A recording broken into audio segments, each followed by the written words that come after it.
Colleague Training Journal Day 131, the unedited version of Take Your Control Back. Today's focus led me to boundaries and how boundaries and collie tied together. I thought of this first when I was doing a circling exercise and was thinking about how when you're circling and you're maintaining range, you're maintaining control. And as you maintain control, it also overlaps with maintaining boundaries. And in a fight, you want to protect your boundaries. When we think about the big picture, we think about a country, we think about a castle or a city, you think about keeping it safe and protected. And the first thing you need to protect are your boundaries. Well, of course, protecting your boundaries also ties into protecting your own personal boundaries and your own personal space. And how do you do that? How do you protect your own personal boundaries when you haven't already established them and when you don't even have the right tools to do it? As we're growing up, we don't really learn about setting boundaries for ourselves. We don't really learn about setting boundaries in work life or in relationships or in our families. We talk about giving and we talk about receiving and we talk about a lot of other things, but boundaries are not emphasized enough. And this was very interesting for me to think about, especially with a weapon in my hand, especially in a circling exercise where I'm focusing on controlling the range between me and the other person. And in this case today, my pal.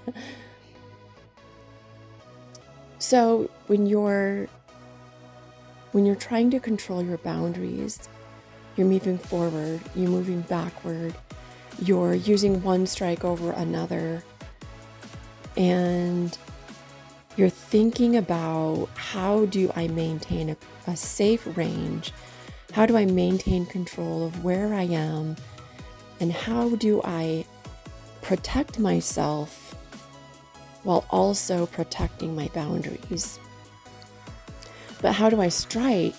And how do I ward off the opponent? And how do I do what I need to do while still protecting my boundaries?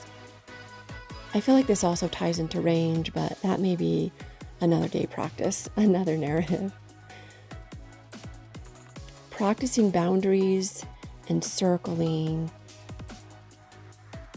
really clicked for me.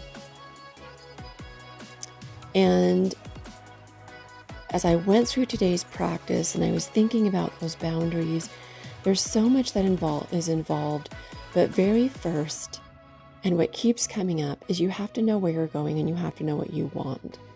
And you have to at least have some kind of know-how of what it's going to take for you to get from here to there. And so you have to create a little bit of a roadmap first. And this roadmap map, when we're talking about you individually as a person, we're talking about who do you want to be? What do you value? What are your beliefs? And what's important to you? This year, I took one of the biggest steps of my life in deciding what the 3 most important things are to me. And everything else always seems to fall underneath those things. But now that I've got those 3 things laid out, it's easier for me to make choices. It's easier for me to set my boundaries and move on them.